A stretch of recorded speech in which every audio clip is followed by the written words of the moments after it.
Pues muy buen día. Tengan todas y todos ustedes, amable auditorio que nos ve y nos escucha en distintas regiones del mundo y de América Latina. Bienvenidas, bienvenidos a este webinar sobre libertad académica, riesgos y amenazas, que bueno, cumple con dos funciones principales. Uno es reiterar esta invitación para que puedan participar con artículos, con reflexiones en el dossier temático, volumen 36, número 2 de la revista Educación Superior y Sociedad de UNESCO y ESALC, que tengo pues el honor de ser el editor general. Por supuesto, tener una muy rica discusión para abrir boca, como decimos en México, en este importante tema que es la libertad académica, su contexto y sus riesgos, amenazas en pues un ámbito muy volátil y de mucho, hay que decirlo, cuestionamiento y erosión a nivel global. Quiero darle la bienvenida al doctor Francesc Pedró, nuestro director general de UNESCO y ESAL, que dará un mensaje en unos momentos. Y agradezco muchísimo, Francesc, que nos acompañes como nuestro director en este lanzamiento y este webinar. ¿Sí? Al doctor Adrián Acosta, de la Universidad de Guadalajara, a la doctora Judith Naidorf, de la Universidad de Buenos Aires, la doctora Valentina Canese, de la Universidad Nacional de Asunción, el doctor Pablo García de CONICYT. Muchísimas gracias como panelistas y por supuesto a nuestra moderadora, la doctora Alma Maldonado del CIMBESTAB de México. Muchísimas gracias por aceptar la invitación para esta pues muy rica discusión. Quisimos hacer en esta propuesta de dossier temático una diferenciación que me gustaría poner sobre la mesa de lo que es la libertad académica y la autonomía universitaria, que son conceptos obviamente vinculados, indisolubles, pero por momentos el concepto de autonomía universitaria se ha discutido más como un atributo más organizacional, más institucional que el concepto de libertad académica, que es más de las propias comunidades, más a nivel individual y a nivel de las y los investigadores y los docentes. Entonces, consideramos propicio el profundizar en esta discusión sobre academic freedom, ¿no? Alma nos va a presentar por ahí un mapa muy interesante de este índice global de libertad académica como para abrir esta discusión. Entonces, sean bienvenidas, bienvenidos a este webinar y les reiteramos la invitación a que contribuyan con sus reflexiones, sus artículos en este dossier temático. La convocatoria está abierta y se cierra hasta el día 29 de septiembre. Todavía hay margen para enviar sus contribuciones en toda la región y a nivel internacional. Por supuesto, este tema tiene implicaciones y está en cuestionamiento a nivel global y es muy oportuno, nos parece, discutirlo de manera abierta, franca y profunda. Muchísimas gracias y bueno, cedo el uso de la voz a Francesc, nuestro director general de UNESCO y ESAC, para tus contribuciones, tus palabras. Muchísimas gracias. Adelante, querido Francesc.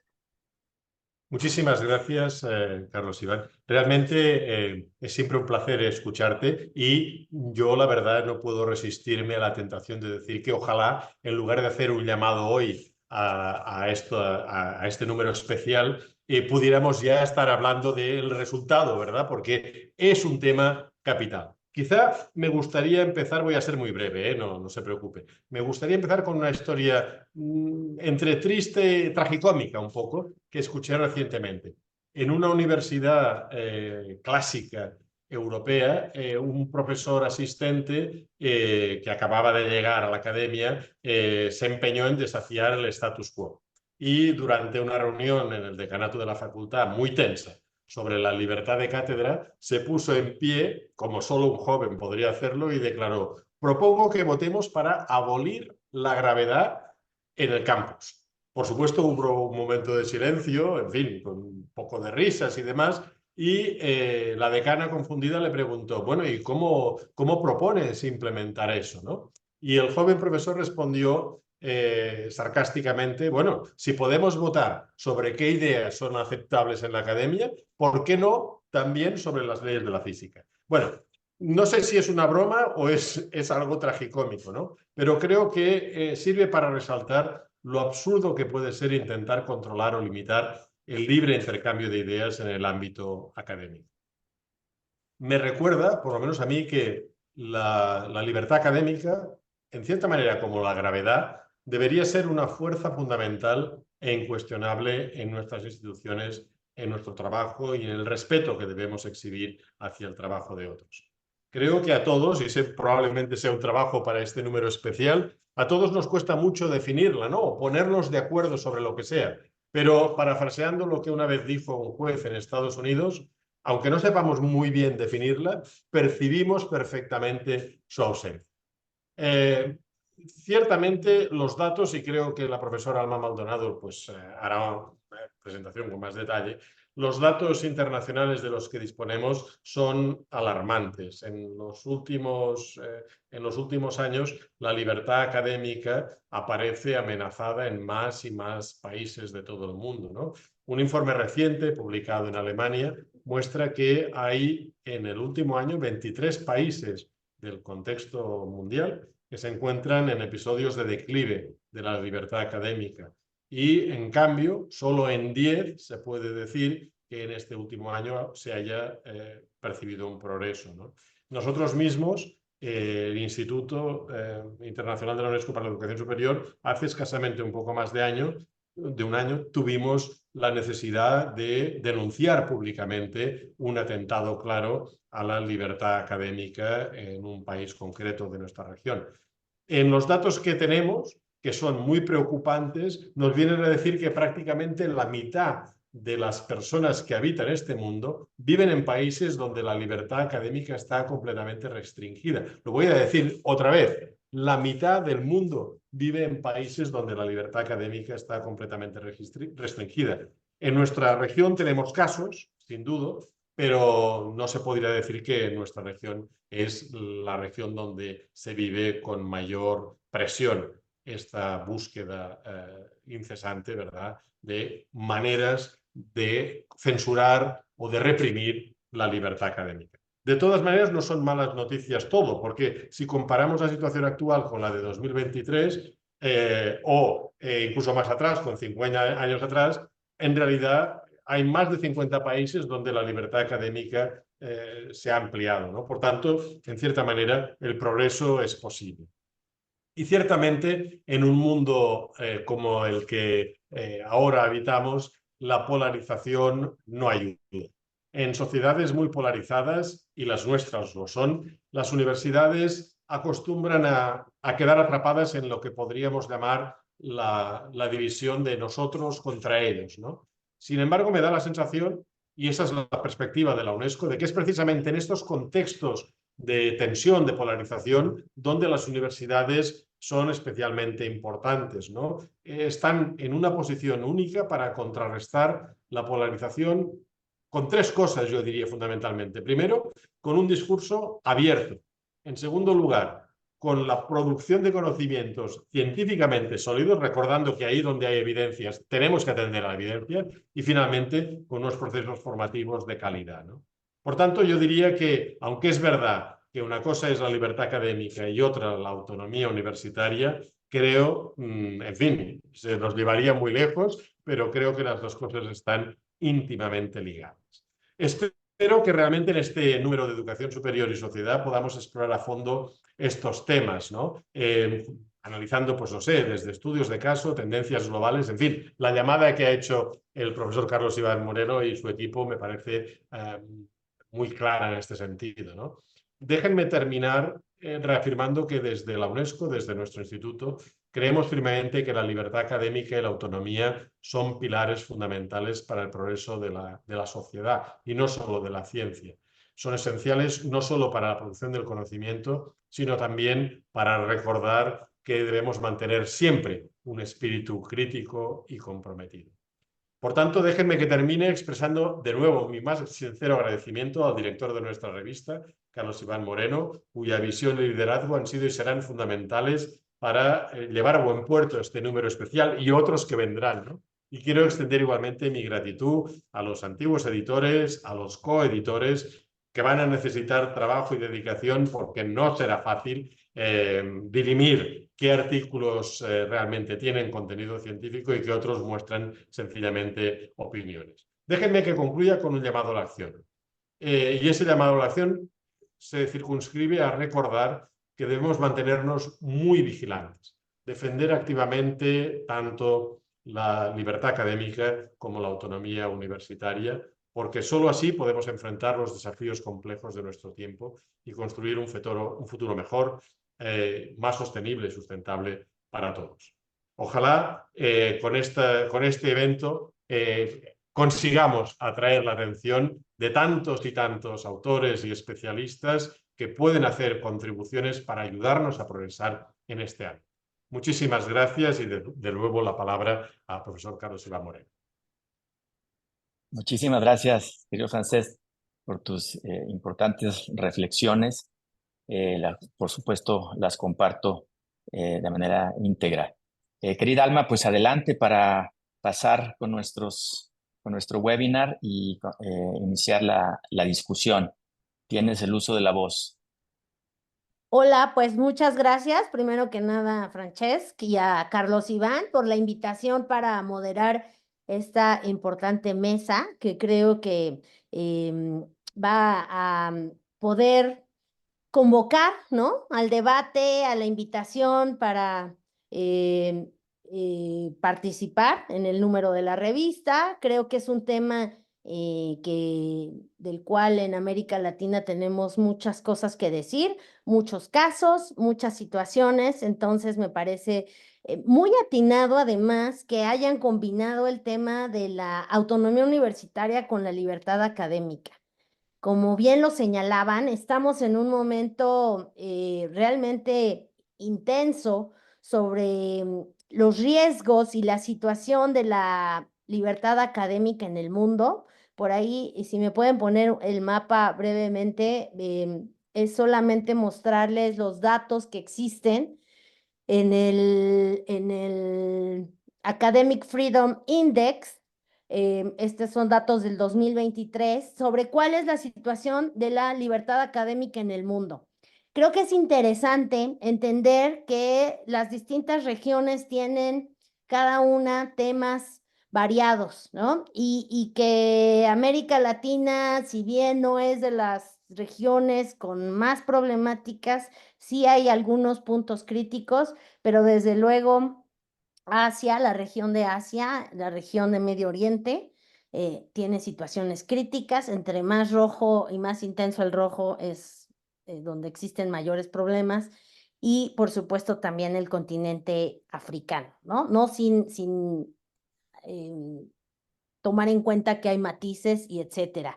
En el mismo informe, porque este es un tema que se está desarrollando ampliamente, en el mismo informe hablan de algunos países o regiones con episodios en el 2023, ¿no? Y ahí, por ejemplo, Estados Unidos, América Latina, Venezuela, por ahí Brasil también aparecen como países con situaciones cambiantes respecto al tema de la libertad académica y la autonomía.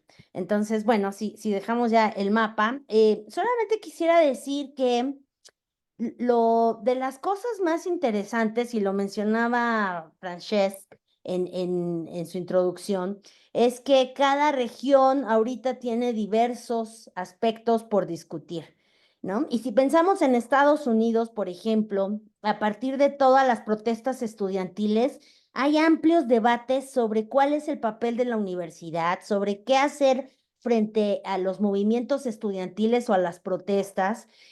Hace poco en el blog de Nexos que yo edito, publicábamos un artículo de Phil Albach y Hans de Witt, donde hablaban de este debate en Estados Unidos a raíz de la renuncia de presidentas de las universidades estadounidenses, que seguramente todo mundo siguió esto, por su respuesta ante las protestas, y mencionaban de los principios de la neutralidad, los principios de Chicago, que ha estado presente también en las universidades estadounidenses, ¿no? Hasta qué punto no podemos pedirle a las universidades que se manifiesten sobre problemas del mundo, sociales, porque no son estados ni gobiernos. Entonces, este es un debate interesante en América Latina, donde esta neutralidad, la verdad, no es tan fácil llevarla a cabo, ¿no? Frente a las situaciones que pasan en nuestros países.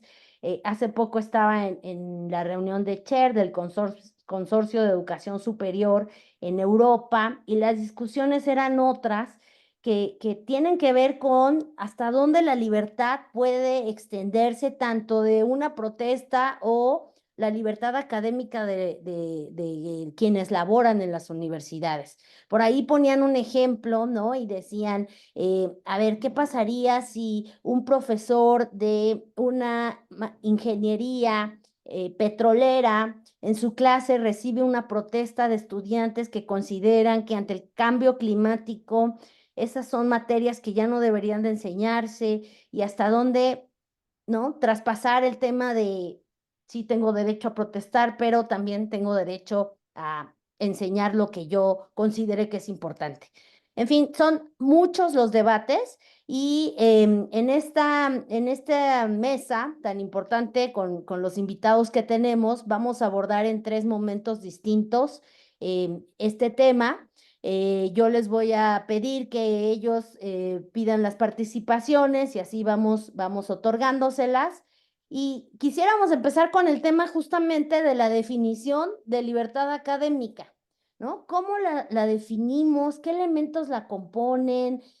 ¿Por qué es importante discutir el tema de libertad académica hoy en la educación superior, y en particular ya más aterrizado al contexto de América Latina? Entonces me gustaría mucho saber quién quiere arrancar con esto por parte de nuestros panelistas. No sé, levanten la mano, la manita. Sí, adelante, por favor, Judith. Bueno, la verdad es que a mí siempre me gusta, pensando en las definiciones, en la etimología de las palabras, ir a los clásicos. A mí, cuando trabajo la categoría de libertad académica, me remite a Humboldt y a su concepción acerca de qué estaba pensando él cuando refería a los lemas de soledad y libertad, ¿no?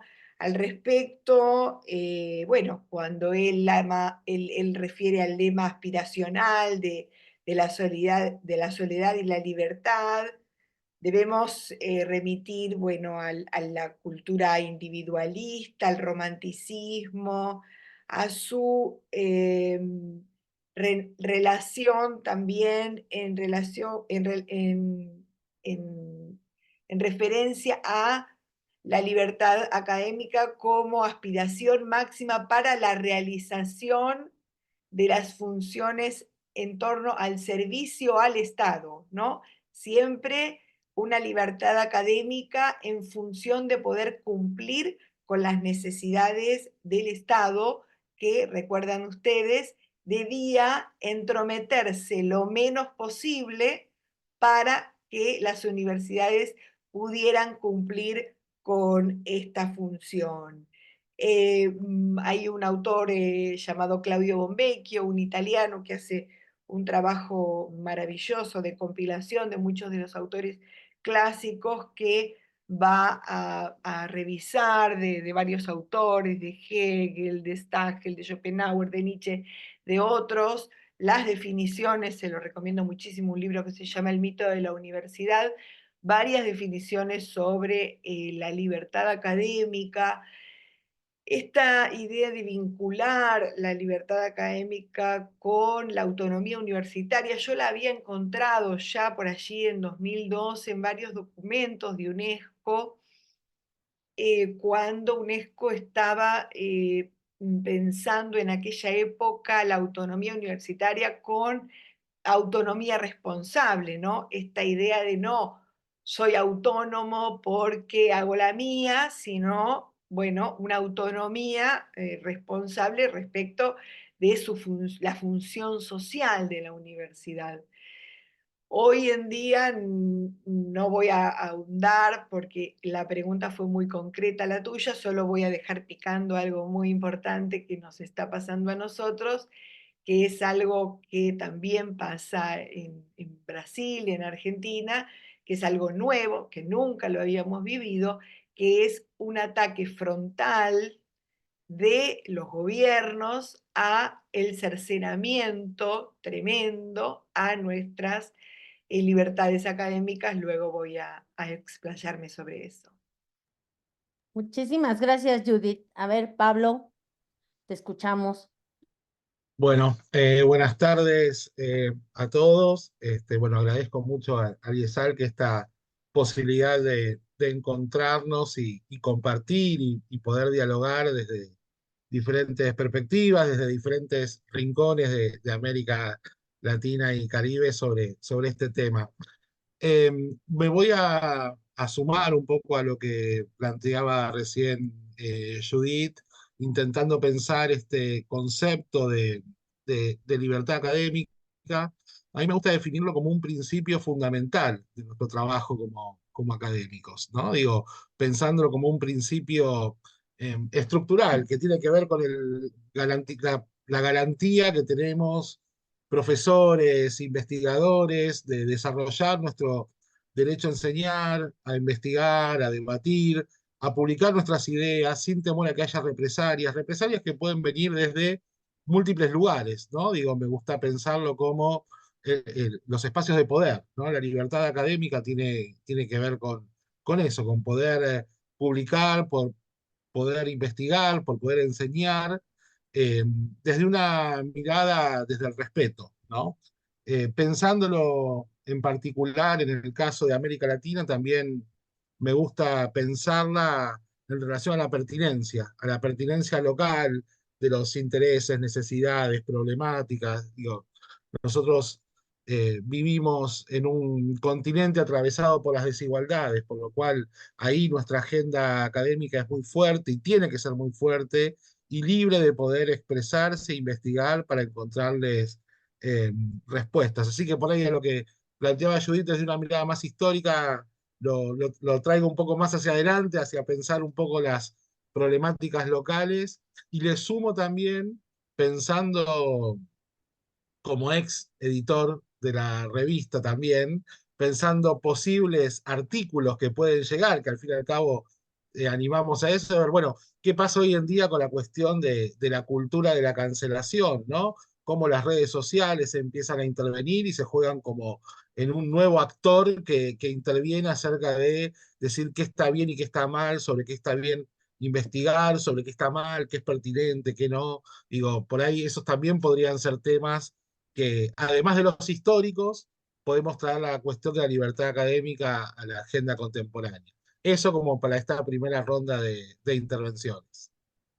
Muchísimas gracias, Pablo. Muy interesante lo que nos han traído, la parte histórica idealista, ¿no? Como se define el tema de la libertad y ahora Pablo que trae todo el asunto de la relación con el poder, que siempre será muy, muy relevante para definir la autonomía y la libertad. Adelante, Adrián, te escuchamos.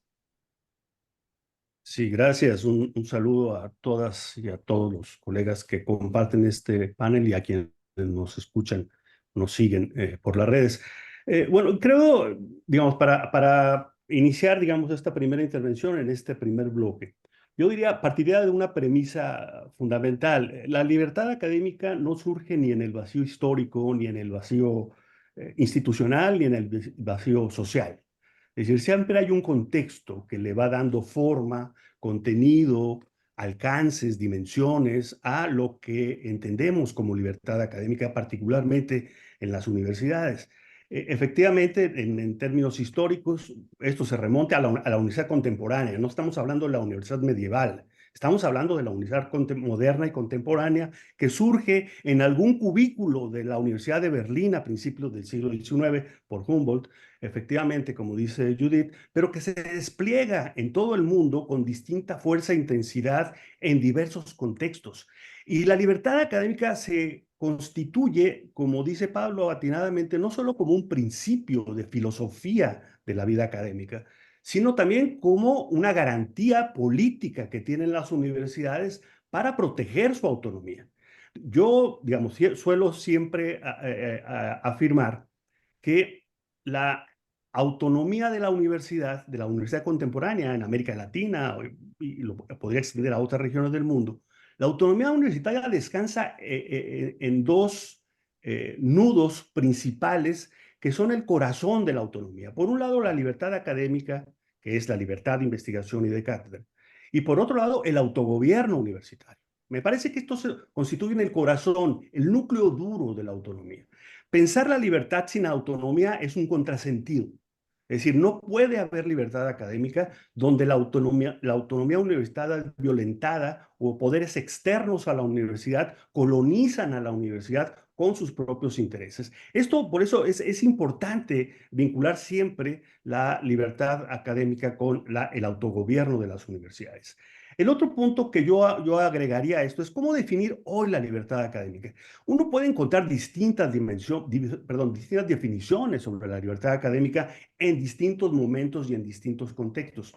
Pero hoy, en este entorno entrando a la tercera década del siglo XXI, con enormes presiones derivadas de la globalización, de la innovación tecnológica, del desarrollo de nuevos mercados, de tensiones políticas entre, digamos, regímenes autocráticos o regímenes democráticos, regímenes populistas, regímenes antipopulistas, uno podría encontrar que un mínimo definitorio de lo que podría ser hoy la libertad de cátedra es, digamos, el conjunto de derechos, obligaciones y responsabilidades públicas que practican los académicos en entornos de autonomías universitarias. Me parece que este conjunto de derechos, obligaciones y responsabilidad pública, enmarcadas, insisto, bajo el principio de la autonomía, pueden ayudar a repensar el significado de la libertad académica en el contexto contemporáneo. Muchísimas gracias, Adrián.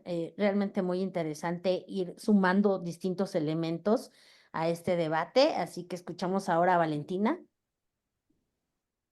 Bueno, antes que nada agradecer la invitación del equipo de la revista que está lanzando este número. Y bueno, yo quisiera agarrarme de lo que ya comentaron los colegas respecto bueno, primeramente, así como acaba de decir Adrián, que la libertad académica no se puede separar de la autonomía, porque digamos que van de la mano y muy fuertemente agarrado de la mano, por un lado. Y por otro lado, también sustentarme en lo que habló Pablo, de las cuestiones de poder que nosotros como académicos y las universidades, sobre todo la universidad pública, está depende mucho, ¿verdad? De lo que sucede en la política local en los países donde estamos, sobre todo, pero esto no se escapa tampoco a las universidades privadas, ¿verdad? Porque muchas veces la libertad académica y la autonomía está muy fuertemente ligada a la cuestión de la financiación, ¿verdad? Que yo creo que después vamos a hablar más, pero tenemos que entender que la libertad, o sea, que el mismo principio de libertad académica y autonomía está siendo de repente cuestionado por movimientos de aseguramiento de la calidad y de regímenes de control que nos ponen algunas cuestiones como... y por eso me gustó lo que hablaba Pablo del respeto y que muchos autores hablan también de la responsabilidad, o sea, nosotros como universidad tenemos la libertad académica, tenemos la autonomía, o sea, al menos en un contexto ideal, pero al mismo tiempo, si lo tenemos una responsabilidad para con la comunidad, o sea, como investigadores, como docentes, tenemos que entender la autonomía desde un lugar de responsabilidad que nos ha otorgado el lugar donde estamos ubicados, ¿verdad? Como investigadores tenemos la responsabilidad de considerar las cuestiones éticas, las cuestiones de la búsqueda del conocimiento y de la verdad. O sea, ese digamos que ya, así como lo hablaba Judy, como lo hablaban los colegas que me antecedieron, es un poco el principio de la libertad, está basado en esa confianza en la universidad como una institución que tiene como último fin la búsqueda de algo más allá de los intereses, si se quiere, mundanos, ¿verdad? Entonces, pero el problema que se presenta principal es que, como dijo Pablo y como dijo también Adrián, nosotros estamos insertos en los contextos y no estamos, por más que se hable de la Torre de Marfil, nosotros tanto como individuos, investigadores y docentes y como institución estamos insertos dentro de una realidad específica social. Entonces, esa autonomía y esa libertad académica existe dentro de una realidad social más amplia. Y que creo que eso es lo que presenta todas estas cuestiones que vamos a ir explorando con más profundidad, así que por eso no quiero explayarme más de lo debido, pero sí lo que rescato es que, bueno, que la autonomía, o sea, la libertad académica es un ideal que está digamos que restringido o limitado por muchas veces por un lado por cuestiones que tienen que ver con el respeto y la responsabilidad, pero por otro lado también por factores que no podemos descartar, ya sean cuestiones políticas, digamos, abiertas, como también cuestiones más subyacentes que nos impactan a nivel tanto individual como institucional. Bueno, hasta ahí voy a llegar con esta parte. Gracias. Muchísimas gracias, Valentina. Bueno, creo que en esta primera ronda se han expuesto varios temas muy importantes. Lo que dice Valentina y nos trae como estos elementos ya más concretos de qué relación tiene, por ejemplo, el papel del financiamiento, que es algo que claramente impacta fuertemente en las posibilidades muchas veces de esta autonomía. Y lo que nos dijo Adriana Costa, ¿no?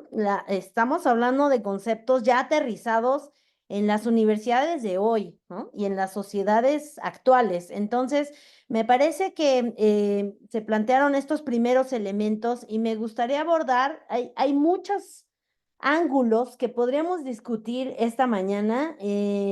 Los organizadores sugieren algunos temas, yo los voy a ir planteando y en los distintos bloques y cada quien tomará lo que guste de esto. Entonces, en esta segunda parte me gustaría ver si podemos hablar más específicamente de cuáles son esas amenazas y limitaciones que existen para la libertad académica y para ejercer la autonomía universitaria, ¿no? Y donde entran, por supuesto, temas de políticas, presiones ideológicas o los temas como el propio financiamiento. Entonces, por un lado, quien quiera abordar lo de amenazas y limitaciones, también me gustaría mucho ver si alguien está interesado en abordar el tema de la autocensura y la censura. Esto que decíamos de hasta dónde, y se mencionaba hace rato, ¿no? Lo mencionaba claramente Pablo, los temas actuales, ¿no? Las cancelaciones, todo esto que está muy presente en la cultura de los medios,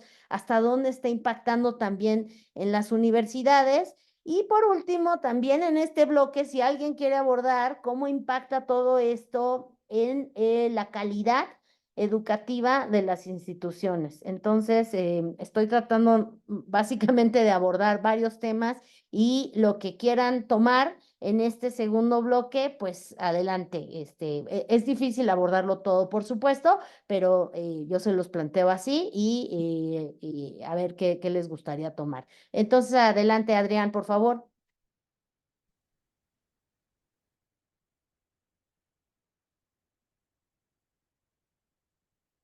Creo que estás en silencio, por favor. Sorry. Desde el punto de vista del tema de las amenazas, los riesgos y los desafíos, digamos, de la libertad académica hoy día, están particularmente centrados en dos dimensiones. Por un lado, la dimensión política, es decir, los entornos políticos de las universidades públicas, que expresan un conjunto de intereses muy diversos y contradictorios y que se colocan, digamos, como parte de la agenda de las intervenciones públicas, intervenciones de política pública hacia las universidades y hacia sus formas y tradiciones de producir conocimiento, de enseñar, de aprender en las universidades. Y por otro lado, y quizá de manera más clara y delicada, es el tema del financiamiento, que ya ha sido tocado. Es decir, una autonomía o una libertad académica que no está soportada por recursos financieros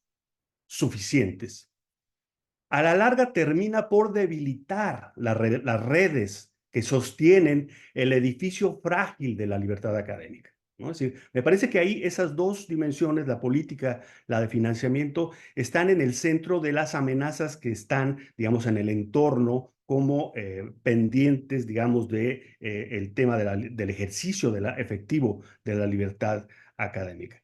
Pero yo además agregaría otro elemento que me parece importante, que es, digamos, cuando uno mira lo que ha ocurrido en el mundo, me atrevo a decir en prácticamente todo el mundo, particularmente en América Latina, pero también en Europa, tenemos, digamos, como dos grandes modelos de financiamiento y política pública que han, digamos, resignificado las prácticas de la libertad académica realmente existentes.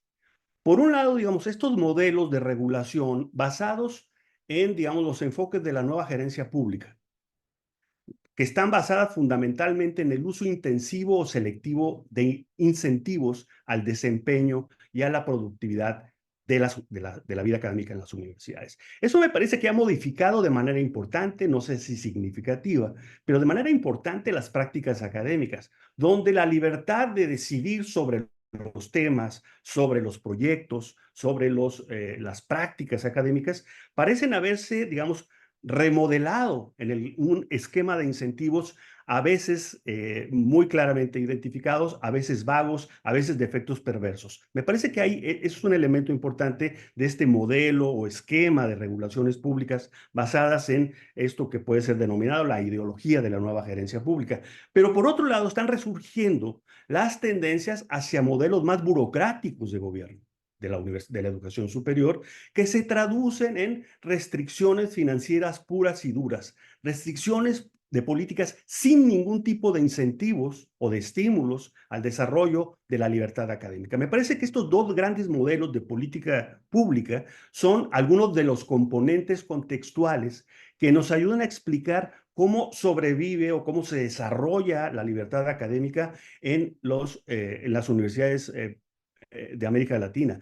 Y una nota de pie de página, digamos, como que detrás de estos dos grandes modelos, ¿no?, de burocráticos o de nueva gerencia pública, lo que tenemos en el fondo es digamos, la figura, la imagen de dos figuras contrastantes.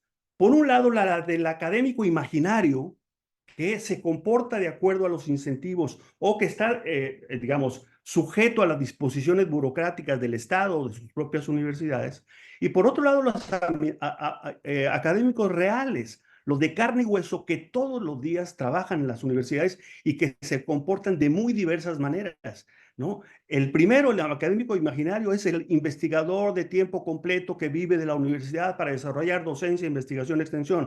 El otro son el montón de profesores de asignatura que son la mayor parte del profesorado de América Latina en las universidades. Me parece que este contraste entre estas dos figuras está en el debate sobre las amenazas a la libertad de cátedra. Muchísimas gracias, Adrián. Solo quiero comentarles que estamos revisando sus comentarios, sus preguntas. Algunas tienen que ver con el financiamiento. Creo que Adrián ahorita tocó muy claramente el tema con el papel del Estado, las constituciones, cuáles son esas restricciones. Entonces, bueno, estamos tratando de también ir atendiendo varios de sus puntos que están planteando en el chat. Muchas gracias. Los seguiremos atendiendo. Pablo, por favor. Bueno, sigo un poco más.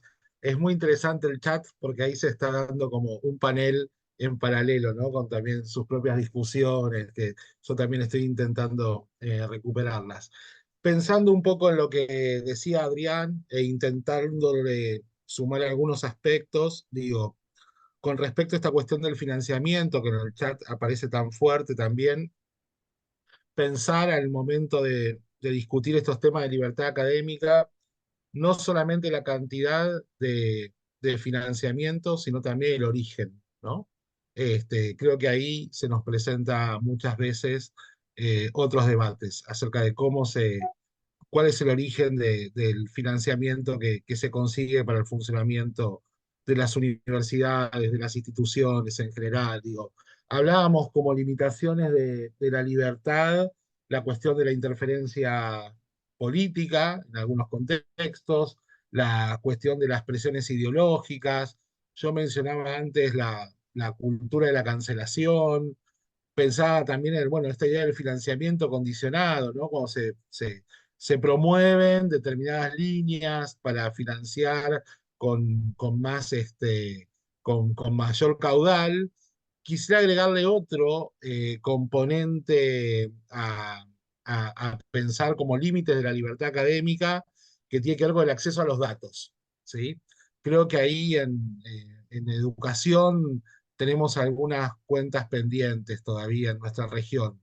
Los datos muchas veces nos llegan tarde, nos llegan parcializados, nos llegan ya con un tamiz de depuración que a los investigadores las posibilidades de trabajar con ellos no siempre son óptimas, ¿no? Entonces creo que ahí hay otra dimensión interesante para mirar la libertad académica que tiene que ver con el acceso a los datos y sobre todo a los grandes sets de datos que pueden recopilar los estados, ¿no? Que son los que tienen los verdaderos aparatos necesarios para la recopilación. Me gustaría sumar esa otra cuestión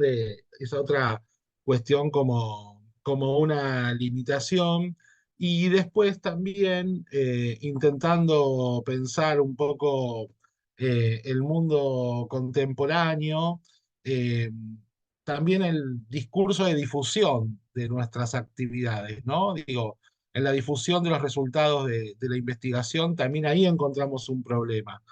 Muchas veces investigaciones largas, de largo alcance, que llevan mucho tiempo, son recortadas por las redes sociales y se transmiten con un mensaje que les hace perder el sentido final que tenían, ¿sí? Digo, y eso también genera un límite para el tipo de trabajo que investigadores y profesores hacemos. Me sumo a lo de Adrián en relación a las dedicaciones, ¿no? En América Latina en particular, trabajamos en contextos pobres, profesores empobrecidos. Y eso también es un problema que afecta a nuestra libertad académica, porque hay una necesidad, si miramos los salarios de muchos docentes, investigadores de América Latina, que incluso están por debajo de las líneas de pobreza de sus respectivos países. Y eso también es un límite a su libertad académica. Bueno, cierro por ahí. Paso la palabra. Gracias, Pablo. Muy interesante realmente lo que has planteado sobre también las condiciones propias del trabajo académico, ¿no? Que sin duda influyen. Valentina, por favor. Sí, buenas.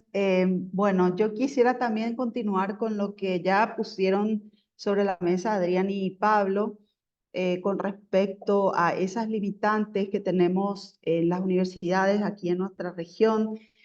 Sobre todo, el tema financiero es un tema muy complejo porque tiene muchas aristas, ¿verdad? Por un lado está el aspecto de la financiación de la investigación, que es un aspecto que se remota principalmente cuáles son las prioridades de los gobiernos, que son los principales financiadores de las investigaciones. Por otro lado, cómo se financia la universidad en sí, que es en el caso de las universidades públicas, se lo hace a través de los presupuestos públicos y qué prioridad se le pone y hasta qué punto se financia, porque nosotros aquí, por ejemplo, en varios países, como ya mencionaron ellos, profesores de tiempo completo son muy pocos, ¿verdad? Y eso también es una limitante importante y eso también se transfiere a las universidades privadas. O sea, las universidades privadas no están, digamos, exentas de esta cuestión, ya que le pagan a los docentes normalmente por horas cátedras, por contratos, y las personas están en un esquema de sobretrabajo, ¿verdad? Para poder justamente evitar eso que decía Pablo. Llegar un poco al tema de la calidad, ¿verdad? Que está en tu última pregunta, y cómo afecta todo esto a la calidad, ¿verdad? Cómo la libertad se ata. Y ahí nos encontramos también con los regímenes de aseguramiento de la calidad que se han instalado en nuestros países, que por un lado son necesarios para que de alguna manera algunas cuestiones se tengan como una línea de base, como algo mínimo, pero al mismo tiempo esos regímenes, esos esquemas de aseguramiento de la calidad limitan a la libertad académica, ya que ponen unos criterios, muchas veces, por ejemplo, limitan o digamos que extienden los contenidos académicos, por ejemplo, para las carreras universitarias y los programas de posgrado. Entonces, se hiperburocratiza la educación superior, donde los docentes muchas veces tienen que constituirse en burócratas que tienen que estar asegurándose de registrar y evidenciar todo el trabajo que hacen, en detrimento muchas veces de la calidad y de la libertad que puedan tener de salirse de alguna manera un poco del script, del guión trazado por estas como se me va un poco la palabra, por estas guías o estas normativas que por un lado pueden ser necesarias hasta un punto, pero pueden llegar a ser muy restrictivas y pueden también al mismo tiempo convertirse en dificultades para la calidad misma. Entonces, ahí es donde es una cuestión que yo siempre traigo, porque si convertimos a los docentes en burócratas, ¿en qué momento ellos van a ejercer su docencia? Y lo mismo con los investigadores, pero creo que pasa más por el lado de la docencia esta cuestión. Entonces, para no extenderme mucho, creo que eso es algo que todavía no se había dado. También tenemos la cuestión de la investigación y cómo impactan estas líneas o estas priorizaciones que se dan a ciertas cuestiones y cómo impacta eso, por ejemplo, en la producción del conocimiento fundamental o básico, ya que muchas veces ese tipo de conocimiento, las ciencias básicas, el conocimiento por el conocimiento, no está priorizado muchas veces en nuestras llamados para investigaciones, y entonces se va como precarizando o sea, se crea una jerarquía en las áreas del conocimiento, donde muchas veces por cuestiones económicas, ciertas áreas son, digamos, privilegiadas y otras sufren por falta de posibilidad, porque el dinero en este caso se transfiere en tiempo que puedan invertir los investigadores en ocuparle a esa actividad, ya que si yo tengo que ocuparme el 100% de mi tiempo a dar horas cátedras, no puedo ocuparme en pensar, en crear conocimiento y en ser tener esa libertad de hacer lo que quizás sea una prioridad personal mía, pero estoy limitado por eso. Y bueno, hasta ahí llego porque si no me voy a seguir extendiendo. Gracias. Gracias, Valentina. Judith, ¿te escuchamos? Sí, como decía Pablo, uno se deja llevar también por los comentarios del chat. Justamente recién alguien decía, es un atributo quizá de los profesores de carrera, y esta era una conversación que yo siempre tenía con mi amigo Daniel Jurensky, quien decía que es verdad que hay una cuestión que tiene la libertad académica, que es un atributo ganado por el tenure en el caso del norte o por los concursos académicos. Uno en un concurso académico se gana la libertad de cátedra, ¿no? Esa posibilidad de decir lo que le parece porque se lo ha ganado, digamos, en un concurso. Quiero traer en relación con lo que, ¿no? Y esto no es un atributo que puede gozar quien tiene esos trabajos precarios que hoy cada día son más comunes en las universidades. Pero quiero traer a colación lo que nos propone Alma, que es cuáles son los peligros, ¿no? Y aquí, gracias Blanca, Inguaso y Ricardo Pérez Mora, que son los coordinadores de este dossier, y muchas gracias ahora sí a UNESCO y a todos los que organizaron esta mesa. Antes empecé directo a conversar y no hice las formalidades de agradecimiento del caso. Muchas gracias por publicar, por compartir esto. He aquí una nota terrible donde quiero compartir barbaridades que han ocurrido este año. Y también pudimos aprender de los amigos brasileros, quienes ya en tiempos de Bolsonaro habían sufrido situaciones similares, donde en este año, en el mes de marzo, cuando comienzan las clases, el gobierno nacional habilitó un 0800 para denunciar lo que ellos denominaron adoctrinamiento en las aulas, ¿no? Muy felizmente se creó en la Secretaría de Políticas Universitarias un email para denunciar a los profesores y otro tipo de medidas que nos hicieron por primera vez desde tiempos de la dictadura entrar a las aulas con temor.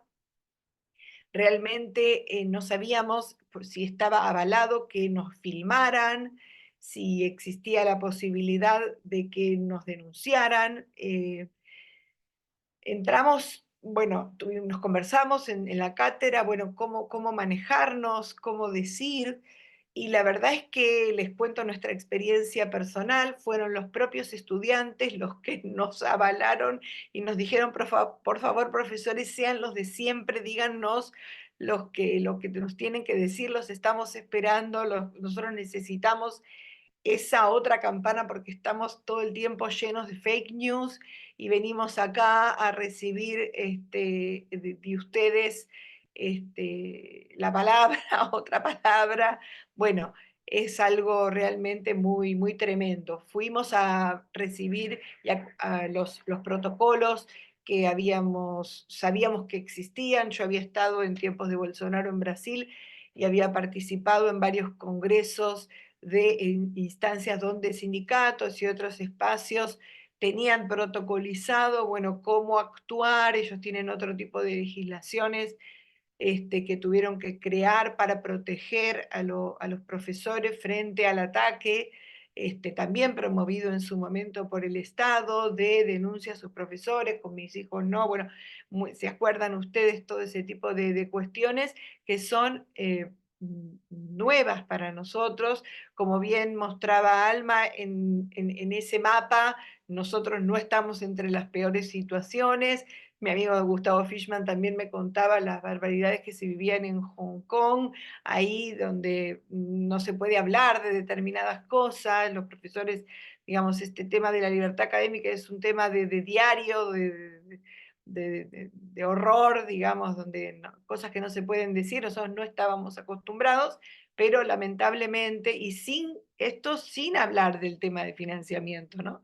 Esto lo podemos dejar aparte, ¿no? Más allá del ataque que sufrimos con los recortes de financiamiento, además, otro tipo de ataque de desprecio esta semana, también, por eso lo hablábamos un poco con Pablo antes de conectarnos, ¿no? Cómo estamos sufriendo. Esta semana hubo un desagravio a nosotros, los investigadores, diciendo que el Estado estaba financiando nuestra vocación, que nosotros no nos animábamos a salir al mercado porque nos avalábamos en el paraguas del Estado, y otro tipo de barbaridades, donde realmente el ataque es frontal y desesperante. Por suerte recibimos de los colegas internacionales permanentemente apoyo, y bueno, lamentablemente sufrimos una sangría de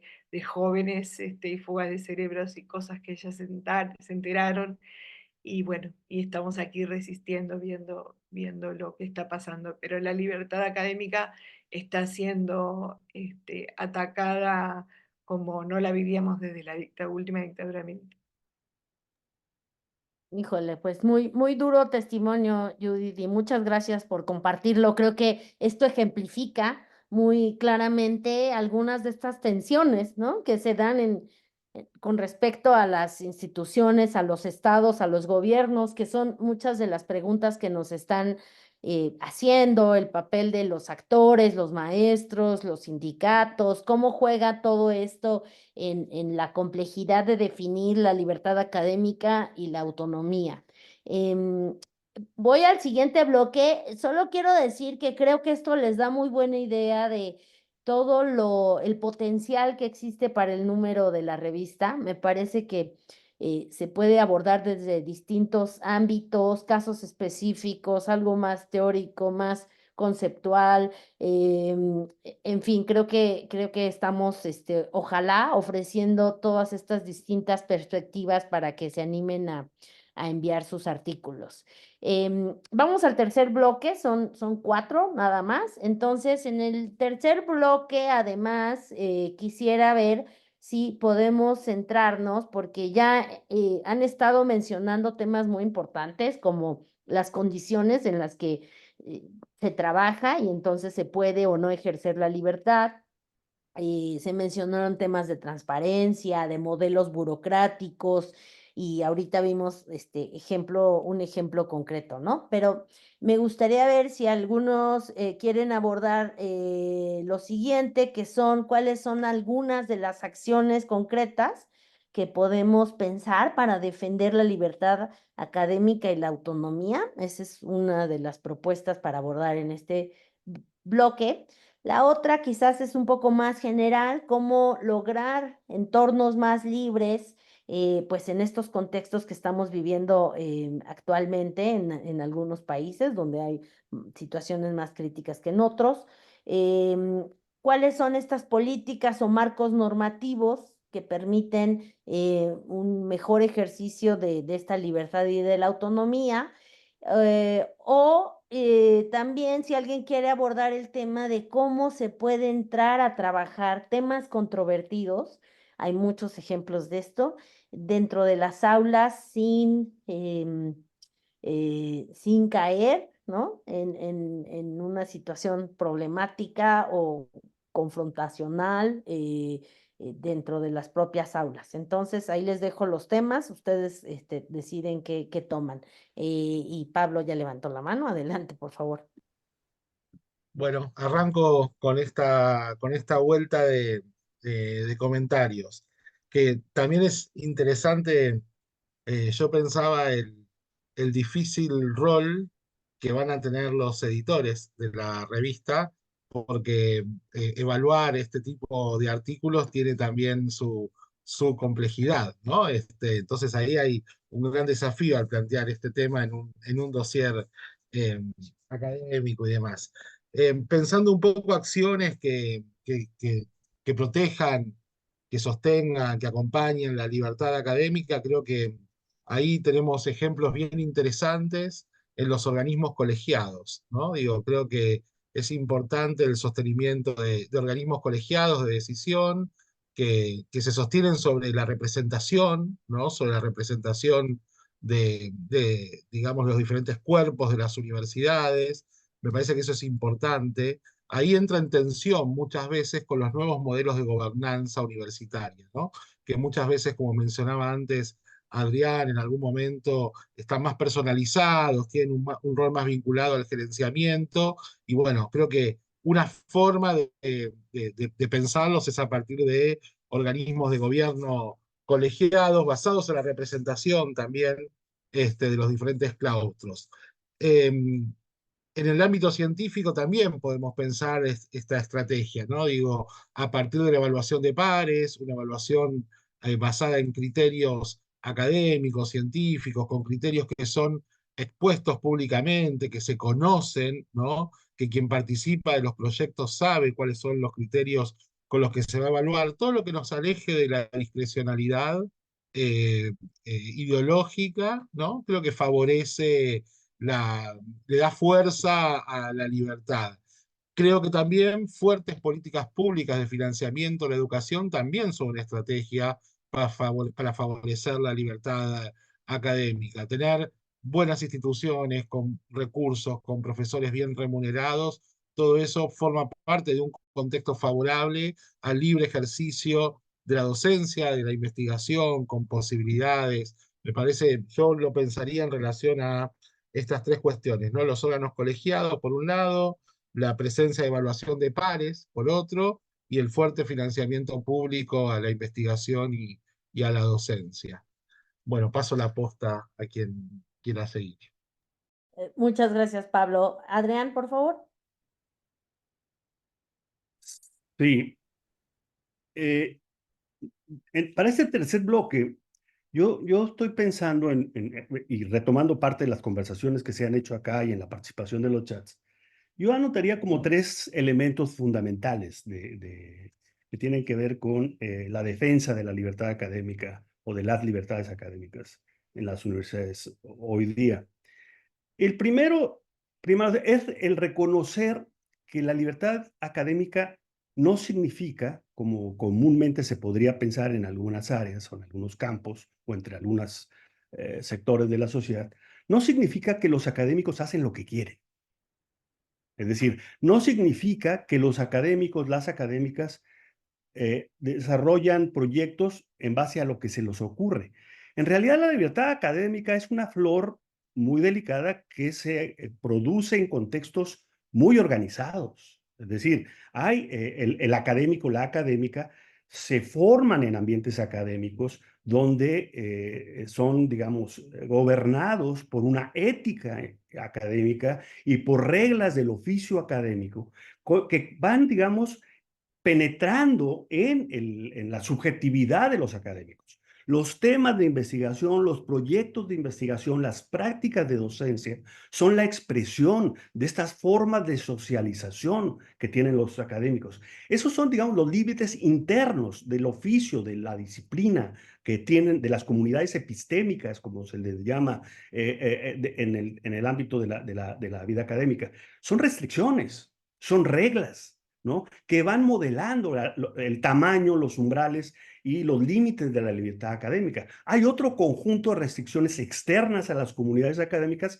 que también influyen: el financiamiento, las determinaciones políticas, otros actores que van también sumándose a la discusión o al debate sobre las políticas institucionales o las políticas públicas que favorecen determinados tipos de investigación o de determinados estilos de cátedra o de docencia universitaria. Es decir, finalmente, la libertad de cátedra es la suma, digamos, de una serie de tensiones y restricciones autoasumidas o impuestas que van generando el desarrollo del tipo de libertad académica que vamos encontrando en cada país o en cada región. Es decir, no es lo que se les ocurre o lo que hacen los académicos, tiene que ver con las formas de socialización que tiene el oficio académico, ¿no? Y esto en sí mismo es un tema muy poco explorado en realidad, en términos comparativos. O sea, hay muchas formas en que se va desarrollando la libertad académica y los umbrales de la libertad pueden variar, ¿no? En distintos contextos,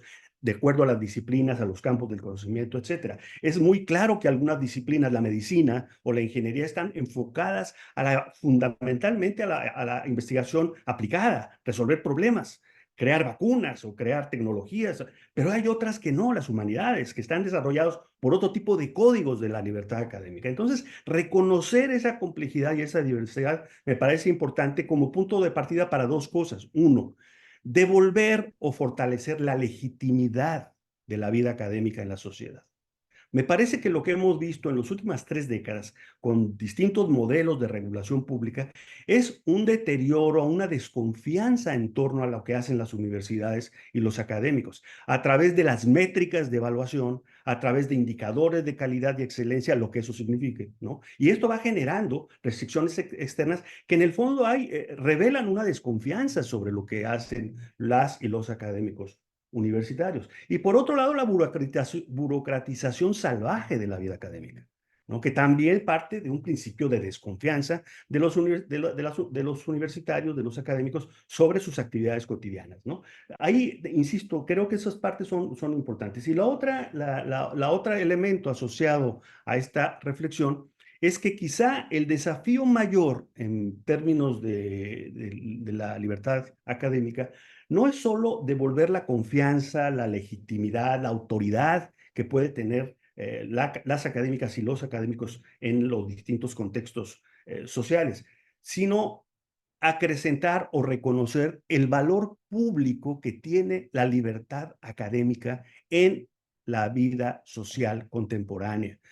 Para mí, creo que para muchos autores, muchos que han trabajado esto, la libertad académica es un principio civilizatorio, basado en la racionalidad, la discusión, la exploración libre, con las restricciones que ya señalé, sobre los distintos temas. Devolver o reconocer el valor público de la libertad académica, me parece, es el desafío fundamental para los próximos años. Muy interesante, Adrián. Me recuerda la analogía que veía en algún lugar sobre cómo representar la libertad académica y usaban esta idea del canario en la mina, ¿no? Para entender un poco que en las sociedades el canario que tiene esta función de, ¿no? Saber que sigue habiendo oxígeno, que el aire está bien, era un poco el sentido de la libertad académica, ¿no? Eso nos da en las sociedades. Si está ahí, si está bien, nos indica que la sociedad más o menos va marchando adecuadamente. Adelante, Judith. Sí, estaba pensando en relación con esto que vos pensabas, bueno, cómo tratar los temas problemáticos, los temas que se nos van a ir presentando cada vez más, ¿no? Clonación, estos robots de inteligencia artificial que se van a meter en la casa, a ser la niñera de nuestros hijos en breve y que nos van a reemplazar nuestras voces y nos van a traducir en simultáneo y vamos a poder hablar sin necesidad de traductores. Bueno, 20.000 cosas. Bueno, otra vez hoy estoy trayendo mucho a mis amigos. Y entonces estaba pensando en Alcira Bonilla y la importancia de los comités de ética Y estos comités de ética que antes veíamos medio decorativos ahí, que si necesita usted pasar su investigación por comité de ética, y poníamos no, tildábamos, no, no, gracias. Y ahora los vamos a tener que recurrir todo el tiempo nuestras investigaciones, nuestras clases, o sea, vamos a tener que tener un comité de ética bajo el brazo, o sea, vamos a tener que pasar antes de nuestras clases por los comités de ética charlando como nuestro amigo fiel, porque vamos a necesitar tener formación en los comités de ética, conversar con ellos, formarnos en ética, porque estos temas van a estar metidos hasta la coronilla en cada una de nuestras cuestiones. Así como tú presentabas la cuestión del petróleo y qué pasa con esto, o bueno, o qué le está pasando sobre qué temas pueden hablar y si los chairs renuncian en las universidades porque de tal tema se puede hablar o no se puede hablar. Bueno, nosotros tenemos, y yo lo hablo también mucho con colegas de Estados Unidos, nosotros también estamos pasando por el mismo mundo. Y sin embargo, acá tratamos de manejarlo completamente distinto, porque digamos, hablamos de estos temas, ¿no? De lo que pasa en Medio Oriente, o sea, y tratamos bueno, que se hablen de estos temas, ¿no? Que no se, o sea, ¿cómo hacemos? Y bueno, así todo, bueno, y creo que pasa por ahí, ¿no? Por eso tardamos un poquito aquí nosotras en levantar la mano sobre tu pregunta, porque fue muy buena y muy fuerte, y lo que a mí me dio para pensar fue esto, ¿no? Lo de los comités de ética, creo que pasa por ahí. Gracias. Gracias, un ejemplo muy concreto, ¿no? De este tipo de estrategias, de cómo podríamos pensar, aterrizar. Adelante, Valentina. Bueno, me tocó entrar última y quería nada más sustentar mi intervención un poco sobre lo que dijo Adrián primeramente, en la cuestión él hablaba de volver a darle una autoridad o un estatus o una credibilidad a los académicos. Y en algunos lugares, ¿verdad?, donde quizás la cultura académica es más reciente, donde no se tuvo una academia, digamos que con un estatus elevado, como en los países que sufrimos muchos años de dictadura. Yo creo que es más hablar de construir esa confianza, de construir, de cómo podemos levantar, o sea, elevar el estatus de los académicos para que tengan esa credibilidad, para que justamente exista esa confianza, para que el docente tenga una estabilidad laboral, como habló Judith, ¿verdad? O como hablaste vos también, Alma. No creo que Judith habló del tema del tenure, del tema de tener una estabilidad laboral que te brinde esa libertad académica, porque en muchos lugares, como bien lo dijo Pablo, los docentes son catedráticos contratados donde no existe ningún tipo de resguardo, y aquellos que tienen una cierta estabilidad o que gozan de cierto estatus o gozan de cierto prestigio son aquellos que pueden, entre comillas, darse el lujo de tener ciertas libertades y de ejercer esa libertad académica. Entonces, eso es un poco un tema que no es menor en países como el Paraguay, donde yo estoy. Realmente tenemos una cuestión, así como hablaba Adrián, de una flor delicada, una fragilidad, una libertad limitada, ¿verdad? Limitada por todas estas cuestiones que estamos hablando, que no son menores, las coyunturas políticas que pueden ser más o menos importantes a la hora de cuánta autocensura y qué podemos hacer. Y ahí es donde concuerdo muy bien con Adrián y creo que con Pablo, que con una política fuerte de incentivo, de financiación y de elevar el estatus del académico, de poder tener más recursos para que existan, que los académicos tengan la posibilidad de ejercer esa libertad. Obviamente teniendo en cuenta esas cuestiones de las que hablaba Judith, de la ética, que cada vez es más, que cada vez vivimos en una sociedad donde cada vez más es más importante el pensamiento crítico y los cuestionamientos éticos sobre todo, no solamente en las biociencias, sino también en la vida cotidiana, en la vida, esta cuestión de los chats, por ejemplo, nos interpelan desde hace 1 año y medio, más o menos, casi 2 años, va a ser ahora en noviembre. Bueno, ¿qué hacemos para, digamos, evaluar que nuestros estudiantes estén realmente aprendiendo? Y cómo nosotros también nos autorregulamos vis a vis esta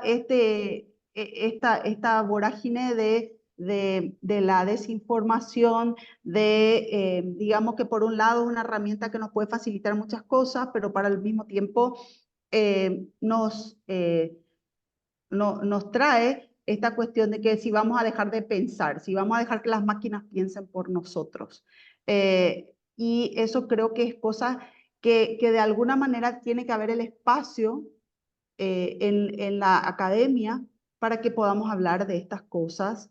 Y tienen que los docentes y los académicos tienen que sentirse libres y también empoderados para poder hacerlo.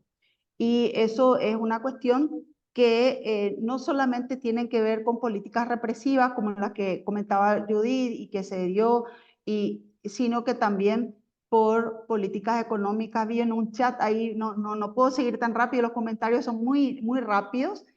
Hablaban en nuestro país salió en la pandemia una ley populista del arancel cero que permite que los estudiantes de ciertas condiciones económicas tengan liberada la universidad pública y creó unas grandes controversias, pero ahí alguien hablaba de que se le transfieran los fondos directamente a los estudiantes, y eso también yo creo que es una manera de precarizar la universidad pública, ¿verdad? Porque realmente lo que los estados tienen que hacer es justamente fortalecer los espacios académicos para que los académicos se sientan empoderados de poder tratar estas cuestiones, de poder investigar aquellas cosas que son necesarias y a veces quizás no sean tan fáciles ni cómodas de abordar. Pero eso solamente se puede dar con un contrato social donde, como hablaba Adrián, exista la confianza en la universidad como institución generadora de conocimiento y de búsqueda de la verdad. Y bueno, hasta ahí, porque si no, nos vamos a pasar de la hora. Gracias. Sí, muchas gracias. Nos quedan realmente prácticamente 10 minutos, entonces quiero decir 3 cosas. Primero, Sara nos puso ahí la convocatoria para quien quiera consultarla. Segundo, muchas gracias por la participación. Es muy impresionante el número de países, de personas que se conectaron, los casos que nos están poniendo, las preguntas específicas, algunas son mucho más particulares, de contextos, ¿no? Pero creo que todos hemos tenido oportunidad de ir siguiendo en el chat algunos de estos comentarios y discusiones que se están dando en el mismo chat, así que agradecemos mucho esta participación. Y bueno, la tercera es, ya es el cierre, entonces pedirles una reflexión final, tomar y aprovechar una provocación que pone por aquí Carlos Iván Moreno, ¿no? Sobre un poco la autocrítica también, ¿no? Es un tema que se ha debatido mucho, los excesos, hemos hablado muchísimo del contexto, de las condiciones, del financiamiento, de la estructura burocrática, de los países, de las constituciones, las leyes, etcétera, la gobernanza, pero quizás también dejarles como esta parte para la reflexión final, sí, ¿qué más ha quedado, en dónde hemos quedado a deber también como académicos, como comunidad académica en todos estos debates? Entonces, realmente les pediría un cierre, son 10 minutos, entonces consideren nada más que tienen por ahí de 2 a 3 minutos para sus conclusiones y bueno, de paso agradecerles por supuesto todo esto que ha sido muy interesante. Entonces, adelante, Adrián. Sí, yo no sé si sea fácil llegar a conclusiones de un tema complicado, has hecho sobre un territorio movedizo, ¿no? Pero creo que la conversación nos da algunas pistas que podemos puntualizar como consideraciones finales quizá de esta reflexión. Yo pondría una, y muy ligada a lo que señala Carlos Iván, digamos, pensando en los excesos o digamos, a ponerle un título cinematográfico, el lado oscuro de la libertad académica, ¿no? Yo diría que en principio la libertad académica forma parte de un régimen académico. Es decir, no existe en el vacío.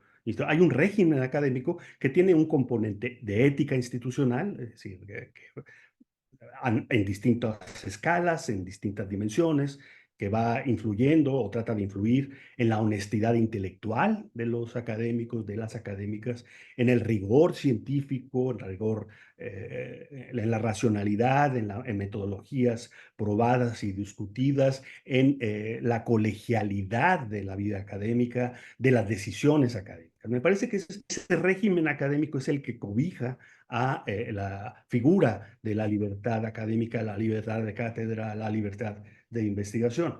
Pero eso, efectivamente, este régimen académico, esta libertad académica de la que hemos estado hablando, tiene como un lado luminoso y que me parece que es el dominante en todos lados. Es decir, el que tiene que ver con la formación de los estudiantes, con la formación profesional o la formación para la investigación de nuevas generaciones de hombres y mujeres en nuestras universidades. Tiene contribuciones importantes a la resolución de problemas públicos que son importantes a nivel de los territorios, de las poblaciones locales, regionales, nacionales e incluso nacionales. Muchas de estas soluciones surgen de nuestras universidades gracias a la libertad de investigación y de cátedra sobre la cual asientan los proyectos de investigación. Tiene que ver también con la posibilidad de comprender mejor la complejidad de la vida, de la naturaleza, de los fenómenos de la naturaleza o de los fenómenos de la sociedad. Me parece que esto es el lado luminoso de la libertad académica. Es decir, uno no puede imaginarse cómo puede haber contribuciones, formación de nuevas generaciones, sin estas posibilidades de ejercer en términos prácticos la libertad académica, a pesar de las presiones del entorno por modificar, cancelar o prohibir ciertas prácticas. Pero efectivamente hay un lado oscuro que no es nuevo, ha venido sucediendo en algunos momentos y los conocemos muy bien. El plagio, la simulación, ¿no? La corrupción en algunos casos de la vida académica, que son episodios que son muy conocidos en el ámbito público, tienen enorme impacto en la imagen de la vida de las universidades y que revelan, digamos, que también ese tipo de prácticas pueden ocurrir en los entornos universitarios. Me parece que esas prácticas o estos fenómenos no son generalizados. En realidad, no se puede hablar de que hay una epidemia que amenaza con prácticas de libertinaje, por ahí decían en el chat la libertad académica, pero que conviene que hay que considerarlo como parte de la complejidad del fenómeno.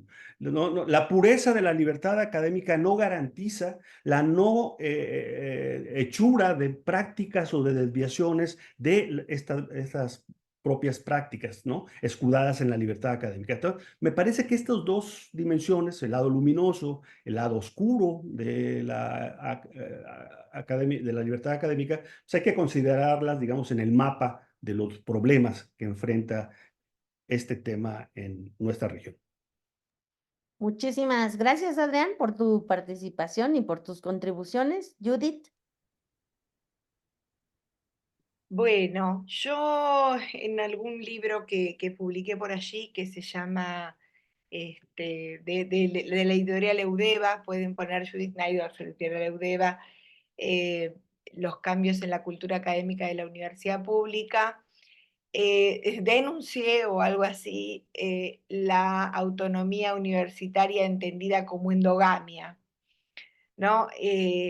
Y como un escudo, ¿no? Donde refugiarse, y esa es una mala interpretación, ¿no? Desde mi punto de vista de la autonomía académica. He discutido mucho en órganos de gobierno de la universidad sobre, por ejemplo, acusaciones de si a la universidad le incumbía o no meterse en asuntos del Estado, recomendando la elaboración de determinada ley o opinando sobre tal o cual cuestión. Siempre voy a estar pensando que claro que la universidad tiene que opinar sobre cualquier cuestión de la sociedad o del Estado, y si puede ser asesora del Estado también está muy bien, y opinar sobre todo lo que está ocurriendo y denunciar también, porque es parte de la sociedad y es parte del Estado, por eso especialmente las universidades públicas. Bueno, pero más allá de eso, respecto de la libertad, y especialmente en un momento donde en este gobierno que es anarcocapitalista, donde estamos en este momento, hay un uso y abuso de la categoría de la libertad. Ustedes saben que todos los discursos del actual presidente terminan con una frase absolutamente desagradable, lo habrán escuchado: viva la libertad carajo, dice. Bueno, hay como un uso horrendo de la categoría de libertad, por eso yo les había traído, y le acabo de pedir a una de las participantes si puede por mí colgar en el chat algunas cosas que les había traído, como, y si no la buscan ustedes en Google, una canción que había escrito Nacha Guevara que se llama Libertad, donde ahí te encuentran otra definición de libertad, o una definición de libertad que nos da Eduardo Galeano en un video de Granito de Arena de Friedberg de hace varios años, que ella filmó en México sobre la lucha docente. Y bueno, algunas otras cuestiones que también puedo compartir con ustedes, ¿no? Entonces, yo no sé si hay un lado oscuro de la libertad. Creo que los docentes universitarios nos merecemos mucho, mucho congratularnos. Ayer fue en Argentina el Día del Maestro, la maestra, y la verdad es que sostenemos con nuestros hombros y con nuestro trabajo mal pago y gratuito mucha dignidad, especialmente en Latinoamérica. Y bueno, no es momento para hacernos ni el harakiri ni golpearnos las espaldas. Creo que debemos unirnos y congratularnos y juntarnos cada vez más con nuestras sociedades. Así que bueno, viva la libertad académica. Gracias. Muchas gracias, Judith. Valentina. Bueno, realmente para mí primeramente agradecer la invitación a este panel. Bueno, volver un poco a esta idea de, bueno, libertad, así como decía Adrián, de los lados de la libertad académica, en lo que se puede convertir en lo que algunos hablaban de libertinaje, y apoyarme también en lo que dijo Judith, que nosotros como académicos, como universidad, no existimos en el vacío, estamos insertos en un contexto local, regional y global. Y dentro de eso, entonces, tenemos cada uno de nosotros ciertas responsabilidades para con nosotros mismos, para con nuestras comunidades, como habló, creo que Pablo, ya de los cuerpos colegiados, ¿verdad? Y cómo eso puede ayudar a asegurarnos una libertad con responsabilidad. ¿verdad?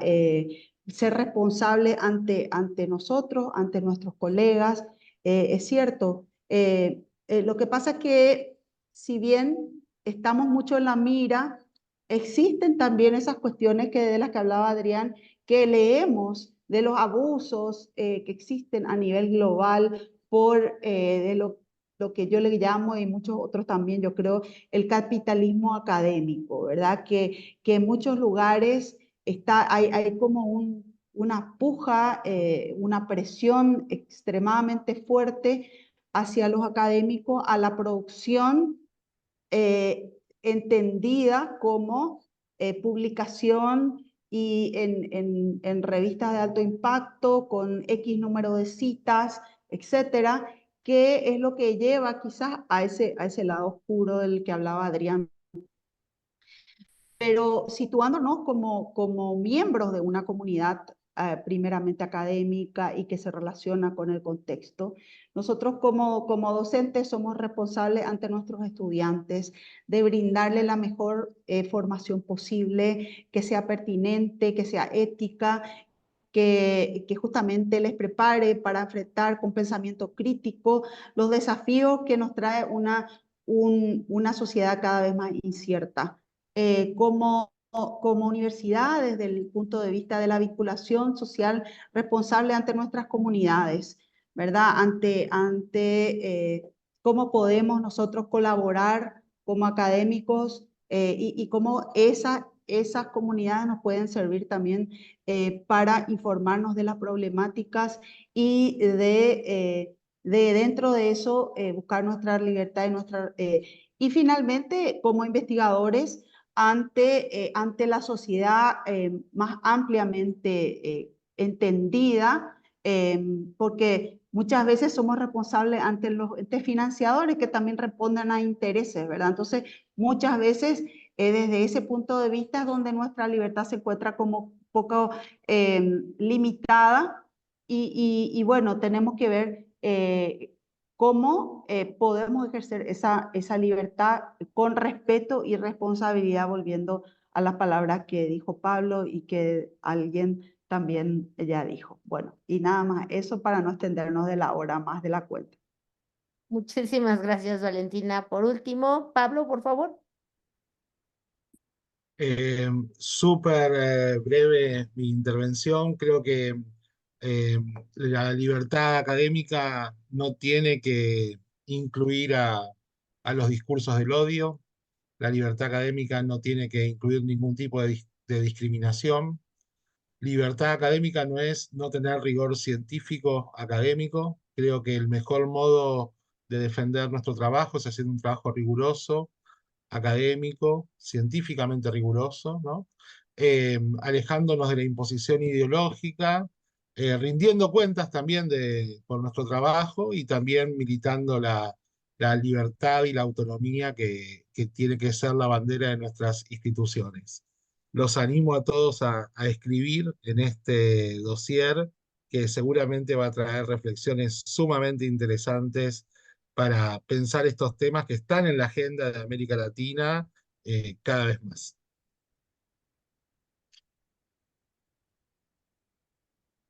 Muchísimas gracias, Pablo.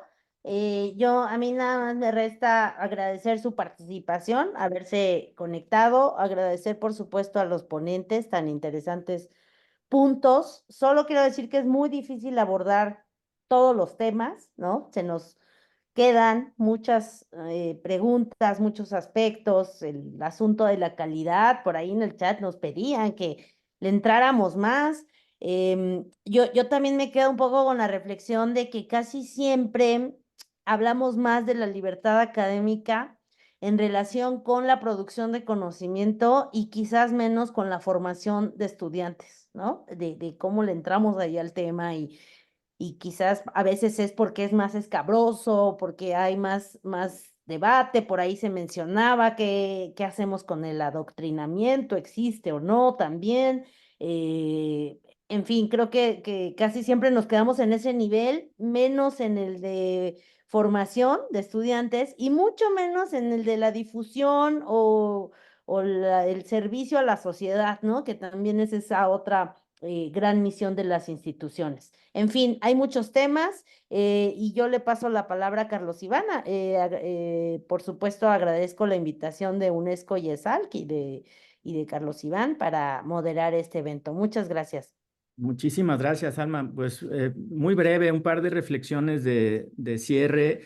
Les agradezco a todas y todos sus planteamientos, problematizaciones, reflexiones e incluso autocrítica es muy valiosa. Dos reflexiones con las que me quedo. Como ustedes comentaron, el tema de libertad académica y autonomía universitaria se da en un contexto, no en un vacío. Yo reiteraría que sí, la libertad académica y esta autonomía se da principalmente o primordialmente o quizá exclusivamente en sociedades democráticas. ¿Sí? Va totalmente de la mano de las sociedades democráticas. Y esas sociedades democráticas están cada vez más cuestionando esa libertad académica, ¿sí? El valor de esa libertad académica. Y creo que eso también nos debe llevar a la reflexión. Como decían también ustedes, la libertad académica no es un atributo de la universidad principalmente, es un atributo civilizatorio, lo decía Adrián, y de la propia sociedad democrático-liberal. ¿Qué pasa cuando esa sociedad democrática liberal está poniendo en duda el valor, ¿sí? Y algunos gobiernos, el valor y el impacto de esos atributos civilizatorios que son autonomía y libertad académica indisolubles? Y como lo comentaba Alma, al final creo que sí ameritaría un segundo webinar, quizá un segundo número de la revista sobre la libertad académica y esa responsabilidad con la formación de las y los estudiantes.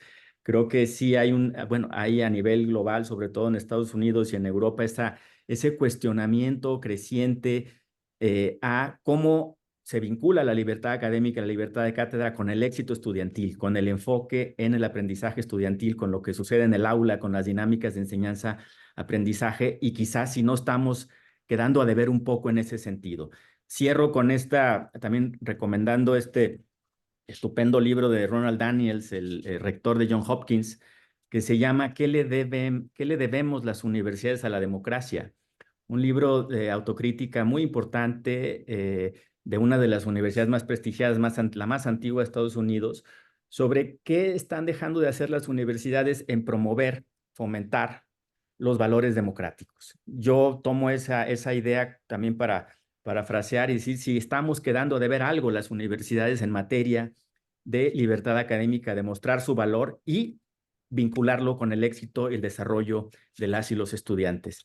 Ahí lo dejo, les agradezco muchísimo su participación y como ya ustedes también lo hicieron, invitamos a todas y todos quienes nos están viendo y escuchando a enviar sus artículos, enviar sus contribuciones en esta discusión fundamental para el desarrollo, no de las universidades, sino de nuestras sociedades en democracia liberal. Pues muchísimas gracias y pues nos vemos pronto para el próximo número. También haremos un webinar, creo que es bastante estimulante, problematizador y motivante para que puedan presentar artículos en nuestra revista. Muchísimas gracias y que tengan un excelente día. Ya casi es viernes. Abrazo.